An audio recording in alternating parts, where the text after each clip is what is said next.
Hello, one and all. It's my view of My Hero Academia, chapter 311. Here we go. And this chapter opens up with a whole lot of people protesting Endeavor, and I have very, very mixed feelings about this. I mean, on the one hand, Endeavor isn't out here, kicking puppies or drinking beers with his friends. He's fighting villains. He's capturing the escaped convicts. Do you want him to not do that? Do you want him to not do his job? Do you want him to just let these villains run around freely?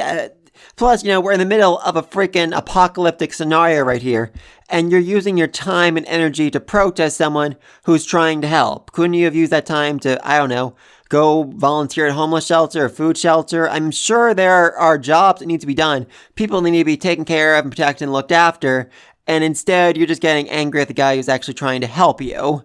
That feels like an absolute and complete waste of time, energy, and resources. They made signs. They're throwing garbage at him. They could be cleaning up garbage, cleaning up debris, cleaning up the streets, because, they really, really need someone helping out on the streets, and these people clearly are not doing that. On the other hand, though, they definitely have reason to be mad at Endeavor.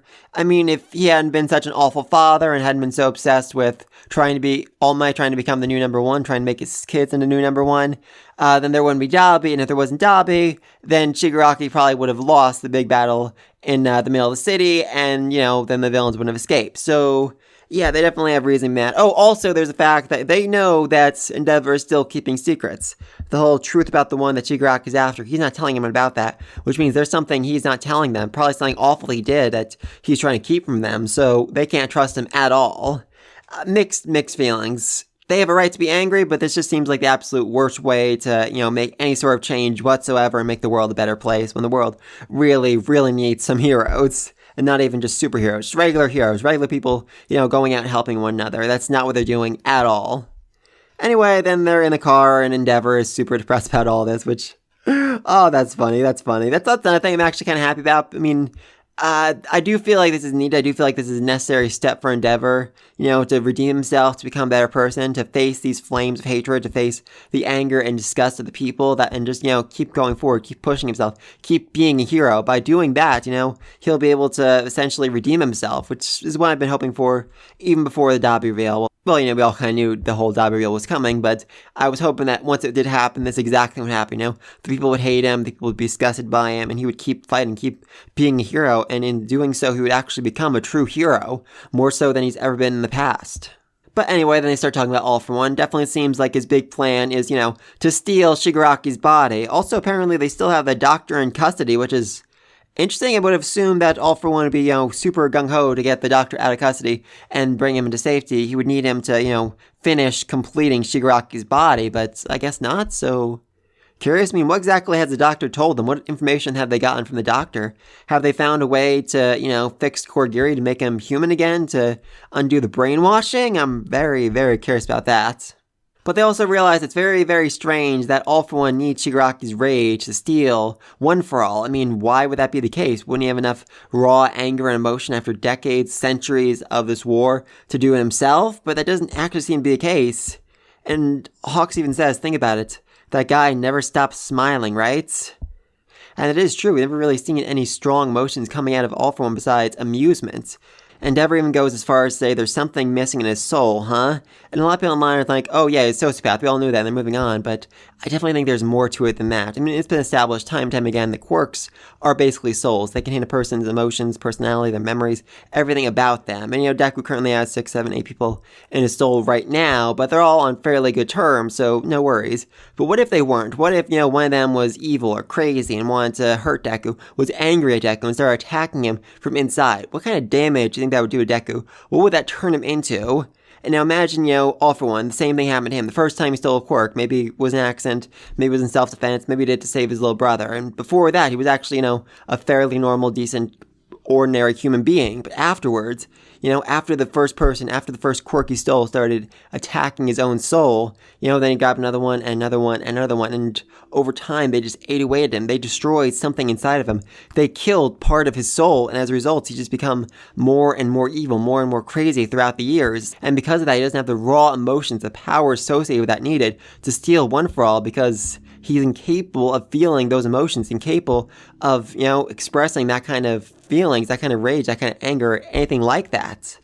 very, very interesting. I mean, could it be the case that All For One was actually, a good, decent human being long, long time ago? I mean, the first user would definitely know about that. The first user could definitely talk to Deku about who he used to be back then. So, curious, very, very curious. And then Best Genius gets some sort of beep or announcement on his phone, and it's curious. I mean, a lot of people seem to assume, oh, that's just telling him that All Might was attacked, but the two shots are very different. I mean, it's, raining in the right one and raining left one, but the right one, it looks much brighter out. It looks more like afternoon, while the left one looks like it's, the middle of the night. So this seems to be like a couple hours apart. Was he made aware there was going to be an attack on All Might and Deku by some source, by some tipster?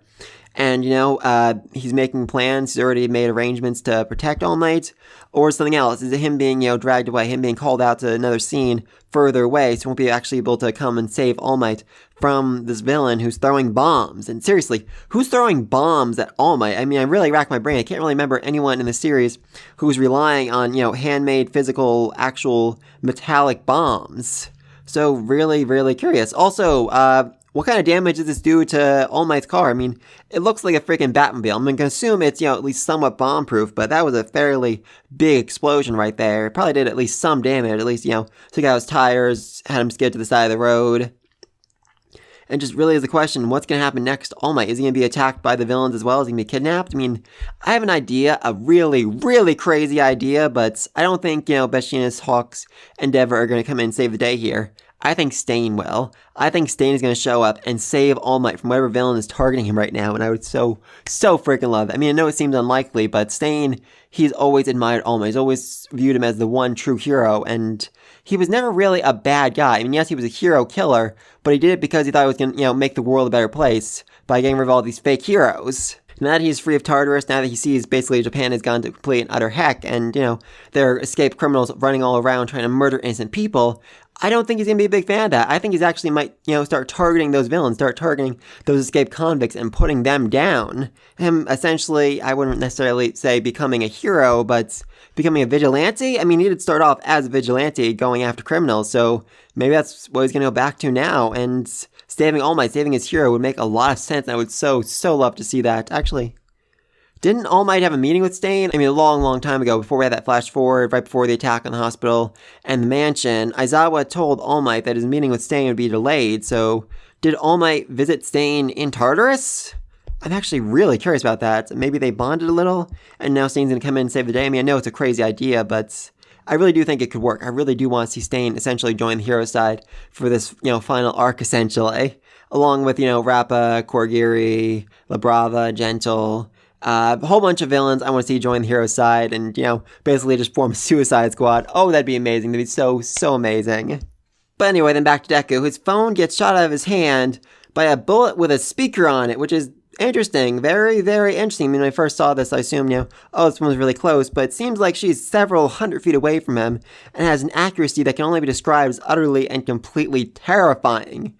Also, what the freak are her bullets made out of? I mean, they look wrapped around. Are they made of... I mean, the gun is coming out of her arm. Are the bullets made out of, bones, bodily fluids, stuff like that? Or I'm really, really not sure about that. I mean, it fired with that much force, but at the same time, it didn't damage the, communication device she has attached to it. So curious, very, very curious. On the bright side, though, we do finally find out what's the deal with the rainbow-haired girl in the prison. She is a sniper and a hired gun by All For One, apparently. Though still so very, very many questions about her. I mean, for one thing, her arm is a sniper rifle. Yeah, that's interesting. I mean, she seems to fire with her mind, her brain. I mean, can she just form a sniper rifle? Is that her only ability? Or can she, turn it into other things? Can she mutate her bones into other forms? Can she make a second one with her right arm? Is she loading some sort of bullet into her body like that? I mean, so very, very many questions about her. And, while we're on it, let's talk about the guy sitting in the corner, because I'm pretty sure that's Overhaul. Still looking, utterly dead and defeated. So yeah, why exactly did Miss Sniper bring Overhaul to this fight? I mean, it doesn't really look like he's, in fighting shape all that much, unless he's hiding his arms inside of his shirt, but that seems very, very unlikely. So it doesn't seem like, he'll be able to fight at all. I mean, maybe he can rub his arm stumps against the ground, activate his quirk like that, but with much less power and accuracy. I mean, that would make some sense, but That just seems really, really unlikely. I mean, the best guess I can come up with here is that she is in love with him and she wants to be near him at all times, or, she's super loyal to him. Maybe she was a member of his gang back in the day before she was arrested. I mean, maybe? I can't think of any other reason why she would bring this man with her to, go murder Deku. I mean, then again, we are assuming that she's working for All For One. I mean, Deku's assuming that, but maybe that's not the case. Maybe she wants Deku for a whole other reason. Maybe she wants to use him to, blackmail Eri, to threaten Eri into reviving Overhaul, to giving him his arms back so that he can, get his dream back, become a full person again. I mean, I don't know. I really don't know. There's so many questions about Miss Sniper here, especially, for one thing, what's her freaking name? Also, was she the one that attacked All Might, or was it someone else? I mean, she does have these containers around her hips that look somewhat similar to the bomb that went after All Might, but not really enough for a definitive match, so I'm really not sure about that. Also, what's going to happen next in this fight? I mean, Deku versus a sniper. I mean, curious? I mean, he can move really, really fast, but she has just terrifying level of accuracy. I mean, he does have the whole smokescreen ability, which probably would be pretty effective against Sniper, but how much ground can that really cover as he's trying to, approach her? And even if she starts shooting randomly, there's a good chance, if she can fire frequently enough, she can still hit him. So I'm not sure. I'm really not sure what's going to happen next, how he's going to win this fight. If he even want to win this fight. Is he just going to say, okay, I'm going to come quietly with you, bring me to your master so I can go murder All For One, because I really want to fight him now? That would seem way, way too reckless, but at the same time, Deku's been going, kind of crazy the last couple chapters, but fighting all by himself, and oh god, I do love this one shot of All Might where he's thinking about, wow, Deku, you really need to get some sleep here, and he flashes back to Night Eye, telling him time and time again, you need to rest in a nice warm bed, you need to take it easy, All Might, you can't be pushing yourself like this. Thinks to himself, oh, I really done messed up, I really, really owe Night Eye an apology if he was still alive. Which I just love. I absolutely love. We actually saw that in a recent chapter of Vigilantes. There was a flashback that showed All Might still in his prime, still before his injury, with Night Eye, working, 3 days straight without taking a single rest. And, Night Eye's like, please, just go to bed. Just go to bed. But then he gets a call for help from Osaka. And he's like, oh no, I need to go right away. And he runs out, still wearing his pajamas, still with his pillow in hand. Oh, poor Night Eye. He went through so much to try and support All Might, and it really is just so sad how it all ended. So sad. But yeah, let me know else down below. What exactly is Sniper Girl's quirk? I mean, is it just sniper? Is it other weapons? I mean, can she turn her other arm into a sniper rifle too to dual snipe someone? That seems absolutely insane, but maybe. And why the frick is Overhaul here? Seriously, why would she bring Overhaul here? I mean, yeah, like I said, unless she's absolutely in love with him and wants him around her at all times, I can't really think of any other purpose he would serve. I mean, it is just, she wants to restore his arms or something, she could just leave him back at her hotel, her base, somewhere safe where, he'll be able to rest and wait for her to come back. But the fact that she needed him with her feels like either she's in love with him or he can somehow still use his quirk without his arms, which seems unlikely. But yeah, let me know all this down below. Be sure to like, subscribe to the next video. Until then, peace!